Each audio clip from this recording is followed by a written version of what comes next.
महिला सशक्तीकरणाचे एक प्रतीक म्हणजे आमची मुख्यमंत्री माझी लाडकी बहीण योजना, निवडणुकीत लाडक्या बहिणींनी आम्हाला भक्कम पाठिंबा दिला। आमच्या या हिट नाही सुपरहिट झालेल्या योजनेची प्रचिती आणि प्रसार देशभर पसरला। अनेक लोकांनी त्याचं अनुकरण केलंय, ते पण मिळतील आणि आम्ही जे बोललोय ते सगळं करणार आहोत। आणि म्हणून या सुपरहिट योजनेबद्दल विरोधकांनी विषारी प्रचार केला, कोर्टामध्ये गेले, योजनेत खोडा घातला, म्हणाले चुनावी जुमला आहे, पैसे काय मिळणार नाहीत। परंतु ज्यांनी योजनेत खोडा घातला त्या सावत्र भावांना निवडणुकीमध्ये आमच्या लाडक्या बहिणीने चांगला जोडा दाखवला। आणि म्हणून त्यांना नाही बोलत आपण, तू काय त्यांना सांगतोय, सावत्र भावांना। आणि म्हणून आणि त्यानंतरही सुधारणा होत नाही, आमच्यावर आरोप सुरूच आहेत। लाडक्या बहिणी अचानक सावत्र कशा झाल्या, त्यांनी 2100 रुपये कधी देणार, त्यांची नावं का वगळताय? एक लक्षात ठेवा सावत्र भावांनो, तुम्हाला नाही बोलत, आम्ही आमच्या लाडक्या बहिणींचे सख्खे भाऊ म्हणून काम केलंय, निर्णय घेतलेला आहे आणि योजनेचे कुठलेही निकष बदललेले नाहीत। पहिली गोष्ट ही वस्तुस्थिती लक्षात घ्या, ज्या बहिणी पात्र आहेत त्यांना कधी अपात्र करण्याचं पाप आमचं सरकार करणार नाही आणि ही योजना कधी बंद होणार नाही, एवढी आपण खात्री बाळगा। योग्य ती आर्थिक तजवीज करून ही योजना राबवली जात आहे। आता 1,500ची ओवाळणी 2100 रुपये कधी आणि कशी करायची याची आखणी जी आहे आम्ही शिस्तबद्ध पद्धतीने करतोय। आमचं हे सरकार प्रिंटिंग मिस्टेक वाले नाही आहे, हे लक्षात ठेवा।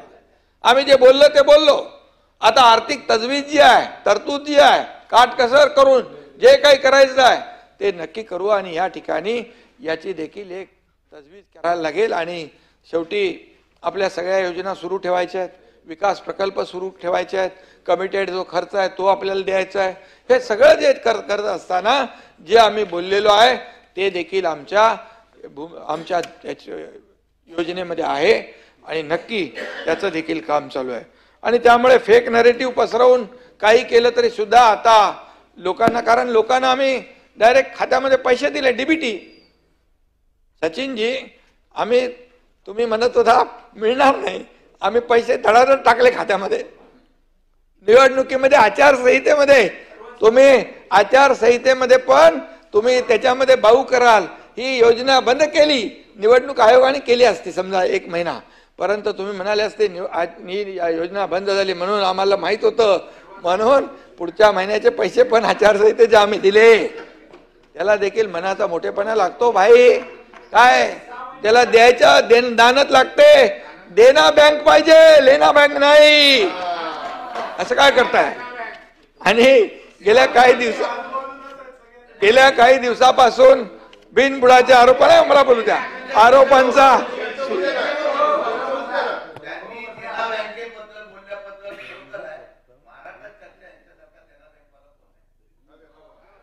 देना बँक फुल फॉर्म मध्ये प्रॉफिट मध्ये आहे।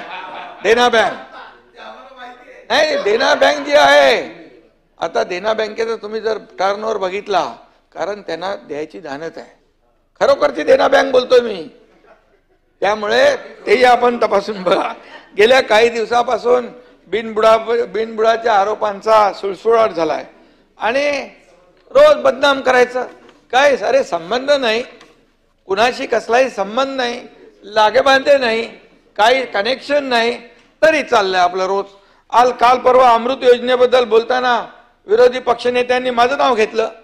अरे ती घटना होती 2018ची, तेव्हा मी नगरविकास मंत्री पण नव्हतो आणि काही नव्हतो, आणि का घेतलं कशाला घेतलं मला माहितच नाही, परंतु गौप्यस्फोट शिंदे अडचणीत येणार मी बघितलं ते, तुम्ही नाही विरोधी पक्षनेते। आणि त्यांच्यानंतर मी खाली गेलो, मी बोललो अरे बाबा माझा काय संबंध नाही, आणि काय तुम्ही माहिती घेतली का ती? त्याने एक चिठ्ठी दिली मी, मग ते गेले तिथे मीडियावर आणि माफी मागितली, एकनाथ शिंदे साहेब यांचं नाव मी घेतलंय पण चुकून घेतलंय, मी ते मागे घेतो म्हणून। कशासाठी? कशासाठी हे सगळं करताय, कशासाठी हे चाललंय? आणि फक्त सरकारवरला धारेवर धरायचं, सरकारला बदनाम करायचं आणि TRP आणि व्ह्यूजसाठी हे काम करायचं, हे असं चालतं का? हे असं होत नाही. त्यामुळे आपण काय करतो हे एकदा तपासा. आणि खरं म्हणजे यापुढे असं काम होता का ते ठीक आहे, जे जर चुकीचं असेल त्याला चुकीचं म्हणा, पण जे चांगलं सरकार करत असेल त्याला चांगलंही म्हणा शशिकांतजी. त्यामुळे माझं एवढंच म्हणणं आहे, सरकार म्हणून आम्ही सर्व बाजूने, विरोधी पक्षाची जरी संख्या कमी असली तरी सुद्धा सूड भावनेने आम्ही कुठलंही काम करणार नाही. विरोधी पक्षाचा मान सन्मान जो आहे तो आम्ही ठेवणार. सरकार आणि विरोधी पक्ष हे दोन रथाची चाकं आहेत, त्यामुळे आम्ही कुठलेही तुम्हाला अंडर एस्टिमेट करत नाही, पण आम्हालाही तुम्ही हलक्यात घेऊ नका आणि अंडर एस्टिमेट करू नका, एवढं मी सांगतो. आणि म्हणून निदा फाजली यांचा एक शेर आहे, निदा फाजली यांचा एक शेर आहे, उसके दुश्मन है बहुत, लेकिन आदमी जरूर अच्छा होगा. आणि म्हणून उलट सुलट बातम्या पेरण्याचा सिलसिला अजूनही चालू आहे. रोज काय संबंध नाही, काय नाही, चाललंय आपलं. काय महायुतीत बेमनाव, याला स्थगिती, त्याला स्थगिती, कोल्ड वॉर, काय काय फेक नडू. मी गंभीर दिसलो की म्हणाले गंभीर आहे, नाराज आहे, हसलो की बाबा हसला. अरे, आणि ह्या काय बातम्या होऊ शकतात? अरे, ह्या काय बातम्या होऊ शकतात का? आणि म्हणून मी या ठिकाणी एकच सांगतो, मी कधी पातळी सोडून बोलत नाही. कमरेखालच्या वार म्हणजे बिलो द बेल्ट मी कधी टीका करत नाही, माझा तो स्वभाव नाही आहे. तर आपण पाहिलेलं असेल, स्वतः उपमुख्यमंत्री एकनाथ शिंदे यांनी लाडक्या बहिणींसाठी मोठी खुशखबर दिलेली आहे. 2100 रुपयाबद्दल त्यांनी माहिती दिलेली आहे. तर लाडक्या बहिणींनो, तुमचे आत्तापर्यंत या ठिकाणी 9 हप्ते किंवा 8 हप्ते जमा झालेले असतील. बऱ्याच जणांना 7 हप्ते जमा झालेले होते, 10,500 रुपये. त्याच्यानंतर या ठिकाणी फेब्रुवारी महिन्याचा 1500 रुपयाचा हप्ता जमा झालेला असेल तुम्हाला, म्हणजेच तुमचे आत्तापर्यंत 12,000 रुपये जमा झालेले असतील. टोटल या ठिकाणी 8 हप्ते. तुमच्या आत्तापर्यंतचे 8 हप्ते किंवा 9 हप्ते आलेत की नाही, कमेंट बॉक्समध्ये कमेंट करून नक्की सांगा.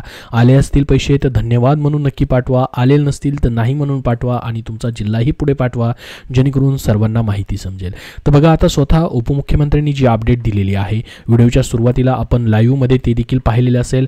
त्यांनी म्हटलं आहे की लाडक्या बहिणींना 2100 रुपये मिळणार. एकनाथ शिंदेंनी त्यांचं उत्तर जे आहे या ठिकाणी विधानसभेच्या अर्थसंकल्पीय अधिवेशनामध्ये दिलेलं आहे. काय म्हटलं आहे नीटमध्ये आपण बघूयात आता न्यूजमध्ये. तर पहा, काटकसर करून जे करायचे ते करू. आपल्या सगळ्या योजना सुरू ठेवायच्या आहेत, विकास कामं करायची आहेत. सगळं करत असताना जे बोललो ते करायचं आहे, असं देखील स्वतः उपमुख्यमंत्र्यांनी म्हटलेलं आहे. तर बघा, लाडक्या बहिणींसाठी मोठी बातमी त्यांनी दिली. लाडकी बहीण योजनेबाबत महिलांमध्ये अनेक संभ्रम निर्माण आहेत. लाडकी बहीण योजना बंद होणार, लाडकी बहीण योजनेची रक्कम 2100 रुपये कधी होणार, अशा अनेक प्रश्न महिलांना पडले आहेत. या सर्व प्रश्नांची उत्तरे राज्याचे उपमुख्यमंत्री एकनाथ शिंदे यांनी विधान परिषदेमध्ये जे अर्थसंकल्पीय अधिवेशन चालू आहे त्यामध्ये त्यांनी माहिती दिली. त्यांनी काय म्हटले बघा, या ठिकाणी निवडणुकीत लाडक्या बहिणींनी आम्हाला मोठा पाठिंबा दिला. देशभरात अनेक सरकारांनी या योजनेचं अनुकरण केलं. लाडकी बहीण ही योजना सुपरहिट योजनेबद्दल विरोधकांनी विषारी प्रचार केला. ज्या विरोधकांनी खोडा घातला त्या सावत्र भावांना बहिणींनी चांगला जोडा दाखवला, तरीही विरोधकांमध्ये सुधारणा होत नाही. आमच्यावर आरोप सुरूच आहेत. आमचं सरकार आल्यानंतर लाडक्या बहिणी सावत्र झाल्या. त्यांचे 2100 रुपये कधी देणार, योजनेतून बहिणींची नावे का वगळता, असे आरोप आमच्यावर विरोधकांकडून सुरू आहेत. मात्र आमच्या सरकारने लाडकी बहीण योजनेचे कोणतेही निकष बदललेले नाहीत. ज्या बहिणी पात्र आहेत त्यांना अपात्र करण्याचं पाप आमचं सरकार करणार नाही. लाडकी बहीण योजना कधीही बंद होणार नाही, एवढी खात्री बाळगा, असा शब्द उपमुख्यमंत्री एकनाथ शिंदे यांनी दिला. त्याचसोबत बघा, लाडकी बहीण योजनेसाठी योग्य ती आर्थिक तजवीज करून ही योजना राबवली जात आहे. आता 1500 रुपयांची ओवाळणी 2100 रुपये कशी आणि कधी करायची याची आखणी शिस्तबद्ध पद्धतीने करत आहोत. आमचं सरकार प्रिंटिंग मिस्टेकवालं नाही. आम्ही बोललो ते करणार. काटकसर करून जे करायचे ते करू. आपल्या सगळ्या योजना सुरू ठेवायच्या आहेत, विकास कामंही करायचे आहेत. असं सगळं करत असताना या ठिकाणी त्यांनी ही माहिती दिली.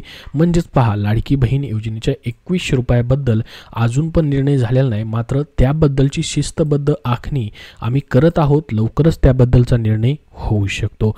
जे पण या ठिकाणी करायचं आहे, काटकसर करून जे पण करायचं आहे ते या ठिकाणी सर्व करणार आहोत आणि सर्व योजना ज्या आहेत आम्ही सुरू ठेवणार आहोत असं त्यांनी म्हटलेलं आहे. म्हणजेच 1500 वरनं 2100 रुपये करण्याबाबत या ठिकाणी सरकार लवकरच निर्णय घेऊ शकतं. त्याची आर्थिक तजवीज करूनच ही योजना आखलेली आहे असं त्यांनी म्हटलेलं आहे. ही योजना पुढं कधीही बंद होणार नाही असंही त्यांनी सांगितलेलं आहे. तर लाडक्या बहिणींसाठी ही मोठी खुशखबर आहे. 2100 रुपयाबद्दलची त्यांनी माहिती दिलेली आहे, त्याबद्दलची आखणी चालू आहे. आर्थिक शिस्तबद्ध पद्धतीने ही योजना पुढे चालू ठेवली जाणार आहे. म्हणजेच या ठिकाणी 2100 रुपयाबद्दलची प्रक्रिया सुरू आहे, त्याबद्दल कधीही निर्णय होऊ शकतो. मात्र ह्या अर्थसंकल्पामध्ये त्याबद्दलची घोषणा करण्यात आलेली नाही अजून तरी. याबद्दल जसं अजून अपडेट येईल तसं तुमच्यापर्यंत नक्की शेअर केलं जाईल. सध्या तुम्हाला या ठिकाणी फेब्रुवारी किंवा मार्चपर्यंतचे हप्ते या ठिकाणी भेटलेले असतील. तुमच्या आतापर्यंतचे किती पैसे भेटलेत कमेंटमध्ये नक्की सांगा. फेब्रुवारीचे आले असतील तर फेब्रुवारीचे भेटले म्हणून सांगा. मार्चचे तुमचे बाकी असतील अजून तर मार्चचे राहिले आहेत 1500 रुपये असं नक्की सांगा. त्याबद्दल जसं अपडेट येईल तसं तुमच्यापर्यंत नक्की शेअर केलं जाईल. बहुतेक 1500 रुपये फेब्रुवारीचे बऱ्याच लाडक्या बहिणींना भेटलेले असतील, मात्र मार्च महिन्याचे अजूनपर्यंत तुम्ही वाट पाहत असाल तर त्याबद्दल जसं नवीन अपडेट येईल कधीपर्यंत पैसे भेटू शकतात, जसं अपडेट येईल तसं तुमच्यापर्यंत वेळोवेळी त्याबद्दलची माहिती दिली जाईल. तर या व्हिडिओमध्ये एवढीच महत्त्वाची माहिती. याबद्दल अजून तुमचे काय प्रश्न असतील तर कमेंटमध्ये नक्की विचारा. हा व्हिडिओ जास्तीत जास्त लाडक्या बहिणींपर्यंत शेअर करा व या व्हिडिओला एक लाईक नक्की करा.